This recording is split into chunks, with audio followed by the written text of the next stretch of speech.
The Mortgage Minute today being brought to you by our friends at Geneva Financial. When you're ready for that next home loan, Geneva's got the programs and the products. You just need to make the call. 800 306 1990, 800 306 1990. Let's take a look and see what is going on every day at this time. OBMMI, they provide the most comprehensive, accurate, timely, and interactive analysis of pricing ever conducted in the mortgage industry, calculated from actual locked rates with consumers across 35% of all mortgage transactions nationwide. What did rates do yesterday?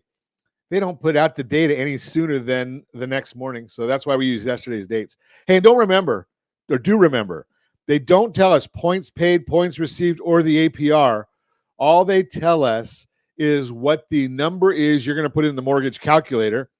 Yes, go to ronismylender.com. You can get our mobile app if you want to take a look at that.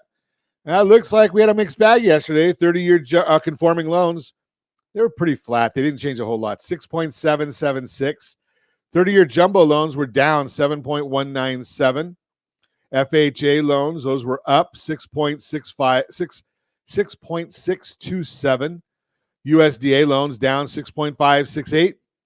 Best loan on the market for our veterans who do not want to put any money down, 6.335. That one was down as well. We put out a market report every morning as early as the data allows, and we put that report out just for you.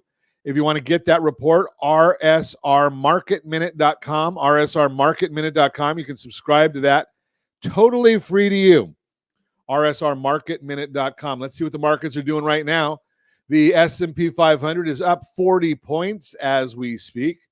The 10-year Treasury yield down 4 basis points. The bond on the mortgage-backed security is up 7 basis points.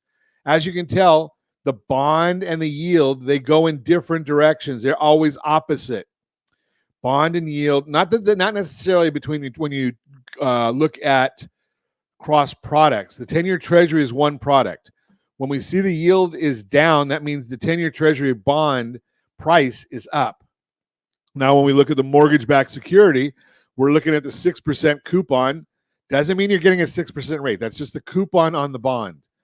So if you look at that, the bond is up 7 basis points, which means the yield would be down a little bit today from where it was.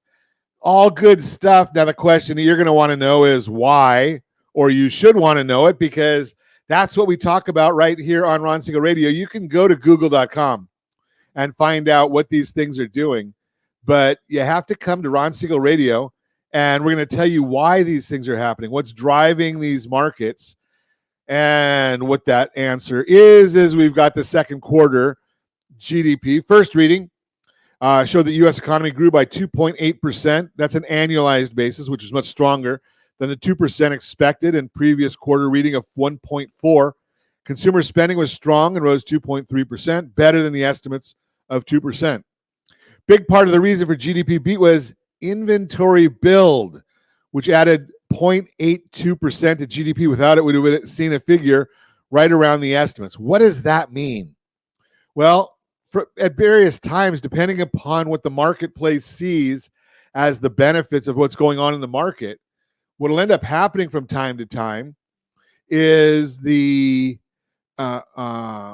corporations and business will grow their inventory. Well, were letting it drop because they weren't seeing the need for inventory.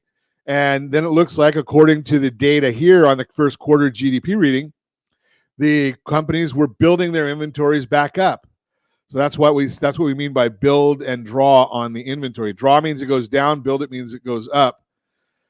Within the GDP report, there's also a quarterly reading on PCE prices ahead of tomorrow's monthly reading, which is more real time and important. The headline reading fell from 3.1% in the first quarter to 2.3% in the second quarter, which is a big decline and lower than the 2.6% expected. Core reading fell 3.7 to 2.9, which is also a big improvement, but still above the 2.7 expected.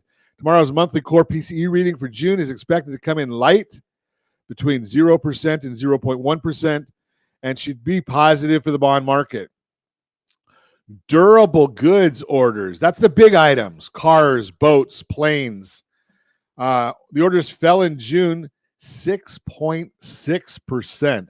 That is a huge fall in the economy.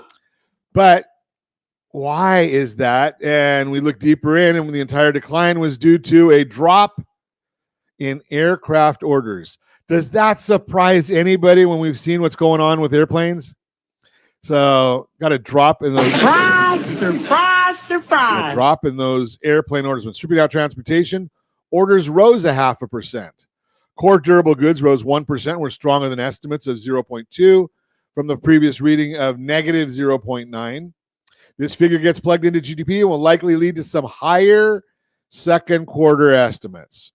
Initial jobless claims measures individuals filing for unemployment benefits for the very first time fell 10,000 to 235,000. Continuing claims measures individuals continuing to receive benefits after their initial claim fell 9,000 to 1.851 million, still hovering around the highest levels in 3 years, continues to show weakness in the labor market. That's the Mortgage Minute, brought to you by our friends at Geneva Financial. When you're ready for that next home loan, Geneva's got the programs and the products. You just need to make the call, 800-306-1990, 800-306-1990.